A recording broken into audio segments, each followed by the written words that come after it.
Right, so I've been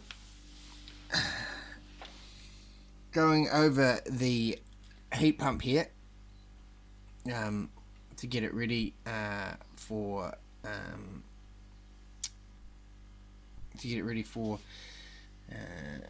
filling.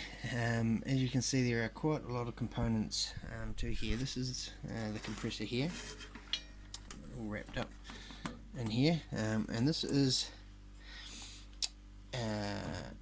I think they call it a bypass valve. I can't quite remember, but basically this is the device that allows the heat pump to change directions. So what this valve does is it changes the flow of the gas so that these fins become the cooling fins, or they are the fins that are expressing the heat. So this helps you switch between those. There's a little solenoid that pulls a valve in through this this canister, and then changes the direction of flow of the gas. Now my problem is not that valve, because that's just a simple solenoid that I can turn on and off, so I just need a switch for that. But my problem is this board here, because this contains everything that controls the heat pump, and it's mainly just thermal sensors. There's a few thermal sensors. Obviously it's got a power distribution coil for the oh, not coil, but circuit for the compressor to come off.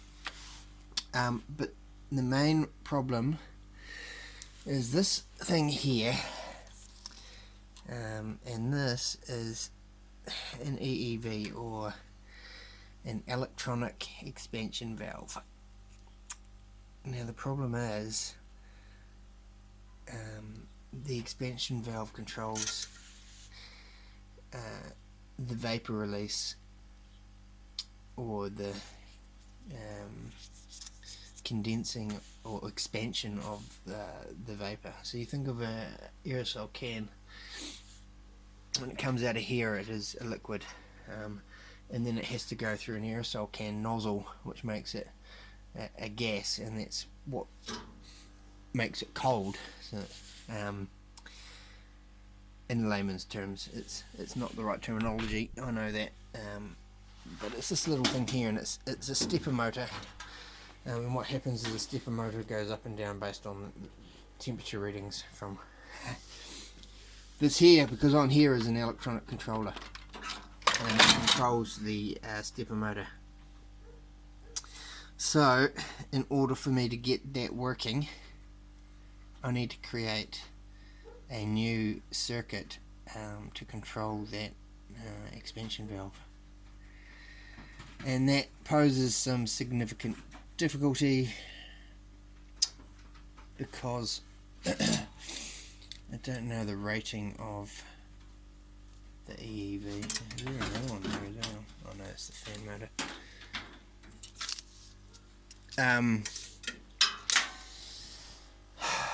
You see by the circuit diagram here, this is a air expansion valve here, and we've got the fan motor and the compressor here, and there is the solenoid circuit for the four-way valve there. So I have to reproduce this here. I don't know if you can see that. That is the electronic control unit for the expansion valve, and then I will need to re-add some thermostats to measure the temperatures so that I can control this expansion valve. So as you can see, it's getting quite complicated, and it may be a showstopper for me actually, but we will continue investigating, but it may be my last video for a while I think about how am I going to approach this problem. Alright, thank you.